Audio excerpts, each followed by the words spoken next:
Hello everyone, मैं हूं जितेंद्र कुमार। अपने यूट्यूब चैनल स्टडी विद जेके जैन में आपका स्वागत करता हूं।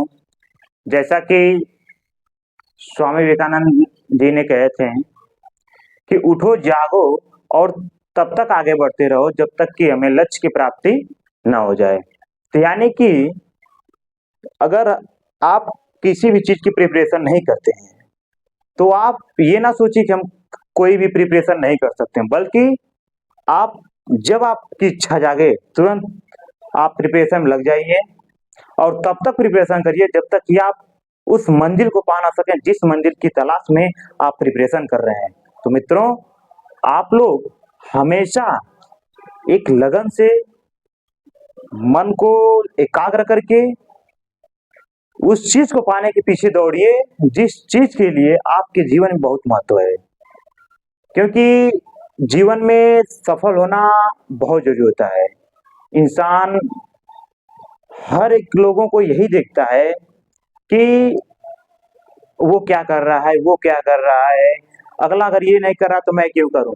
तो हमें उस चीज पर ध्यान नहीं देना है, इतना ध्यान देना है कि हम क्या कर रहे हैं। ठीक है दोस्तों, इसी के साथ मैं इंग्लिश में जो टेंस लेकर चल रहा था, टेंस 12 टेंस जो थे सब टेंस खत्म हो चुका है। तो दोस्तों, आप लोग वीडियोज को देखिए, अच्छे से हम समझने का प्रयास करिए। और मैंने जिस प्रकार बताया था कि इंग्लिश के भी वीडियो अपलोड होंगे, रीजनिंग भी चलेगा, मैथ भी चलेगा, साइंस भी चलेगा, तो एक एक करके हर एक प्रकार की वीडियो आपको मिलेगी। तो दोस्तों, आज हम जानते हैं कि किसी भी चीज को पढ़ने के लिए हमारे रुचि जो होते हैं वो रुचि को उस तरफ दौड़ाना पड़ता है। तो आज हम बात करते हैं, आपको बताएंगे कि जेंडर क्या होते हैं। ठीक है, क्योंकि इंग्लिश ग्रामर में बहुत से ऐसी टॉपिक हैं जिन्हें जानना हमारे लिए बहुत जरूरी होता है।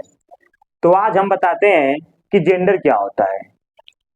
जैसा कि आपने यहाँ देखा, लिखा क्या है, जेंडर। जेंडर मीन्स होता है लिंग, यानी कि किसी भी नाउन या प्रोनाउन के पुरुष स्त्री होने का बोध होता है, उसे हम क्या कहेंगे, जेंडर। यानी हमें जेंडर से ही पता चलता है कि कोई कौन पुरुष है, कौन स्त्री है। तो हम ग्रामर के अनुसार जेंडर को हम 4 पार्ट में डिवाइड किया गया है। There are 4 types of gender, यानी जेंडर के 4 पार्ट होते हैं।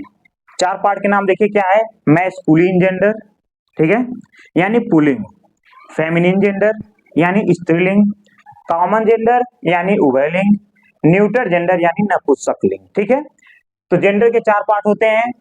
आप 4 पार्ट देख लिए, ये 4 पार्ट है हमारे।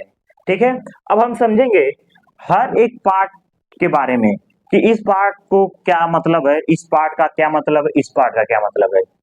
तो देखिए, जैसा कि मैस्कुलिन जेंडर, यानी पहला क्या हमारा है, मैस्कुलिन जेंडर। मैस्कुलिन जेंडर यानी जिससे हमें किसी भी पुरुष का पता चले। ठीक है, जिससे हमें किसी भी पुरुष का पता चले, वो हमारा क्या होता है, मैस्कुलिन जेंडर। जैसे देखिए, जैसे राम इज गोइंग,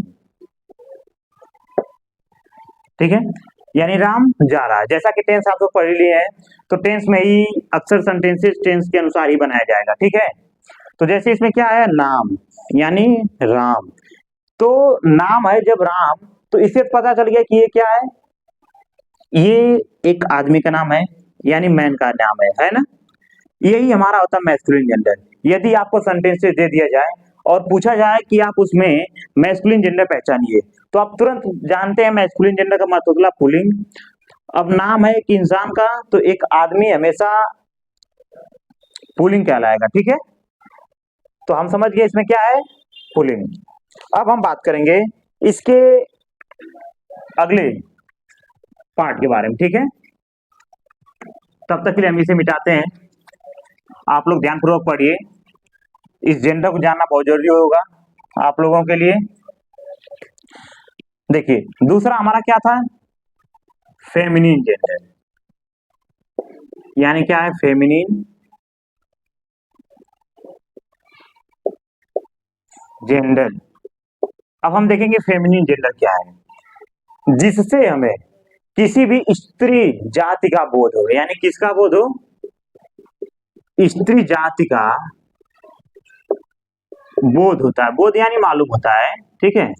यानी स्त्री जाति का जब बोध होता है तो वो हमारा क्या कहलाता है, फेमिनिन जेंडर, ठीक है दोस्तों। अब देखिए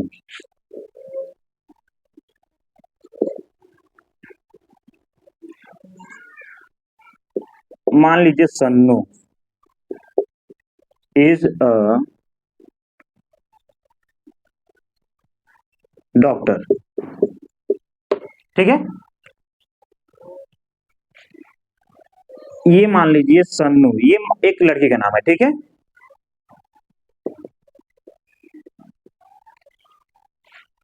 अब बताइए, देखिए ये सन्नू है, तो सन्नू यानी कि लड़की है।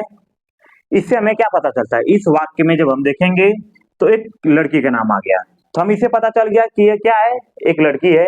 जब ये लड़की का नाम है तो ये हमारा कौन सा जेंडर होगा, फेमिनिन जेंडर, ठीक है। तो हम सेंटेंस को देख के पता कर लेंगे कि ये हमारा कौन सा जेंडर है, ठीक है। अब हम बात करते हैं तीसरा। तीसरा क्या था हमारा, कॉमन जेंडर। कॉमन जेंडर, अब देखिए कॉमन जेंडर क्या होते हैं, जब हमें पुरुष तथा स्त्री, यानी जब हमें किसी भी चीज से पुरुष और स्त्री दोनों का बोध होता है, यानी अगर कोई भी चीज हो जिसे हमें ये पता चले वो पुरुष भी है स्त्री भी है, तो वो हमारा क्या होता है, कॉमन जेंडर, यानी उभयलिंग। उभयलिंग होता है ना, उभय मीन्स ही होता है दोनों, ठीक है। तो कॉमन जेंडर जब भी आएगा तो आप इतना समझिए कि उस चीज में आपको पुरुष और स्त्री दोनों का होना जरूरी है, ठीक है। तो जब पुरुष और स्त्री दोनों होंगे तो वो हमारा होगा क्या, कॉमन जेंडर। अब कैसे हो सकता है, देखिए चिल्ड्रेन आर प्लेइंग, यानी क्या है, बच्चे खेल रहे हैं, जैसा कि आपको टेंस बताए हैं उसी के अनुसार है, चिल्ड्रेन आर प्लेइंग।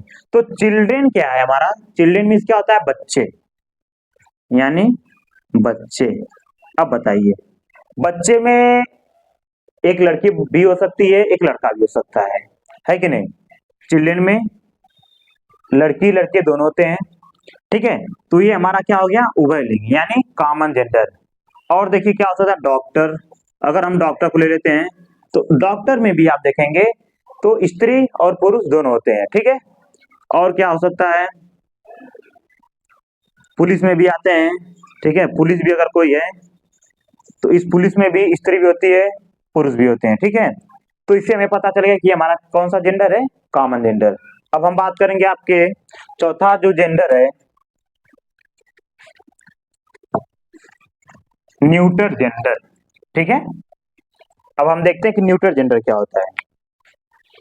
चौथा हमारा है न्यूटर जेंडर, यानी जिस जेंडर से, यानी जिससे हमें किसी भी निर्जीव होने का बोध हो, ठीक है। यानी किसका बोध हो, निर्जीव, निर्जीव होने का बोध होता है हमें, ठीक है। अब निर्जीव में कैसे क्या आ सकता है, देखिए बुक, जैसे Rohan reading, Rohan is reading book. अब देखिए इसमें रोहन क्या है, रोहन तो आपका फेमिनिन जेंडर हो गया, मैस्कुलिन जेंडर, ठीक है। यानी मैस्कुलिन जेंडर यानी पुल्लिंग हो गया। अब देखिए यहाँ पर क्या है, बुक। बुक हमारा क्या होता है, एक निर्जीव वस्तु है कि नहीं? क्योंकि इसमें निर्जीव क्या होते हैं, जो जिसमें एक्टिविटी ना हो, जो सांस ना ले सके। वैसे ही आपका टेबल भी आ जाएगा, टेबल, पेन, ऐसी चीजें हैं जिसमें जीव ना हो, यानी वह सांसें ना ले सके, ना कोई एक्टिविटी कर सके, वही चीज हमारा कहलाता है न्यूटर जेंडर। ठीक है।